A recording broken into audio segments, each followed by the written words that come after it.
ఓవైసీ అడ్డుపడ్డ వక్ఫ్ board సవరణ bill ఆగదన్నారు కేంద్ర మంత్రి బండి సంజయ్. కరీంనగర్ జిల్లాలో పర్యటించిన ఆయన జిల్లా కోర్టు డిజిటల్ లైబ్రరీకి 15 లక్షలు కేటాయించారు. త్వరలోనే వక్ఫ్ బిల్లుకు పార్లమెంట్ ఆమోదిస్తుందన్నారు. మజ్లిస్ దేశ ద్రోహ పార్టీ అని మత కోణంలో అడ్డుకుంటే ప్రజలే తిరగబడతారని చెప్పారు. దేశం కోసం కఠిన నిర్ణయాలు తీసుకునేందుకు వెనకాడబోమని చెప్పారు. దేశ ప్రజలను ఆస్తిపాస్తులను కాపాడాల్సిన బాధ్యత తమపై ఉందన్నారు బండి సంజయ్.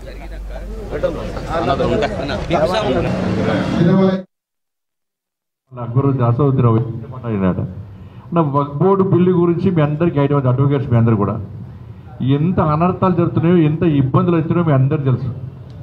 దేశవ్యాప్తంగా అడ్వకేట్ సమాజం అంతా కూడా, మేధావి వర్గం అంతా కూడా, ముస్లిం సమాజం అంతా కూడా ఇలా వక్ఫ్ బోర్డు బిల్లుకు మద్దతు తెలుపుతుంది. సరే, ఒక్క ఓవైసీ యాప్ ఆగుతుందా? 80% పాస్ అవుతుంది, గ్యారెంటీ పట్టుకోండి. ఓవైసీ వాళ్ళు 100 మంది వచ్చినా ఆగదు, ఓవైసీ తాత వచ్చినా ఆగదు అది. కాబట్టి ఇవాళ జాతీయ భావాజాలంగా ఉన్నటువంటి ఆర్గనైజేషన్ను దేశ ద్రోహ ఆర్గనైజేషన్స్గా చిత్రీకరించడం, వక్ఫ్ బోర్డుకు వ్యతిరేకంగా మాట్లాడము, ఇది పక్కా దేశద్రోహం అవుతుంది.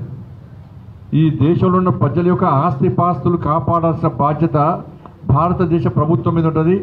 ముఖ్యంగా నరేంద్ర మోడీ గారి మీద ఉంది కాబట్టి ఆయన గురుతర బాధ్యతగా భావించి వాటిని కాపాడే ప్రయత్నం చేస్తున్నాడు.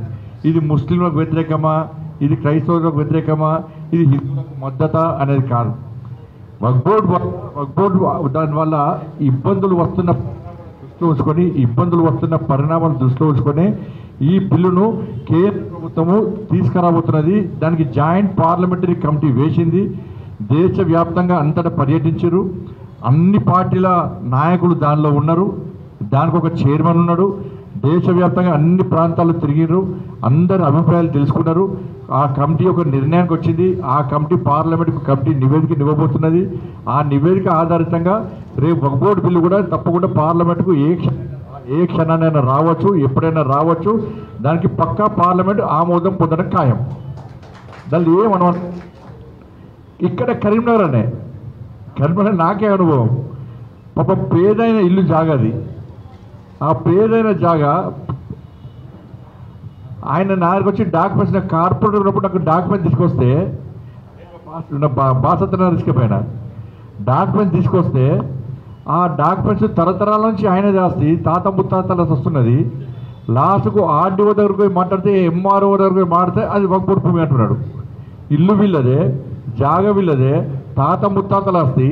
పక్కన ఇల్లు పక్కన జాగా వేరే వాళ్ళది, ఇటుపక్క హద్దులన్నీ వేరే. వక్ఫ్ బోర్డు అనే పేరు లేదు. లాస్ట్కు వక్ఫ్ బోర్డులో ఉంది అని చెప్పి ఉర్దూ డాక్యుమెంట్ క్రియేట్ చేశారు. వక్ఫ్ బోర్డు ల్యాండ్ అయిపోయింది. వాళ్ళు పర్మిషన్ క్యాన్సిల్ చేశారు. వాళ్ళకు బ్యాంకు లోన్ రాదు. ఇల్లు దేనికి ఉంటుందన్న పెళ్ళిళ్ళకో, చదువులకో, దేనికో దానికో ఉపయోగపడే విధంగా ఇల్లు కట్టుకుంటామని ఇల్లు ఉంచుకోవడానికి ఆస్తి ఉంటుంది.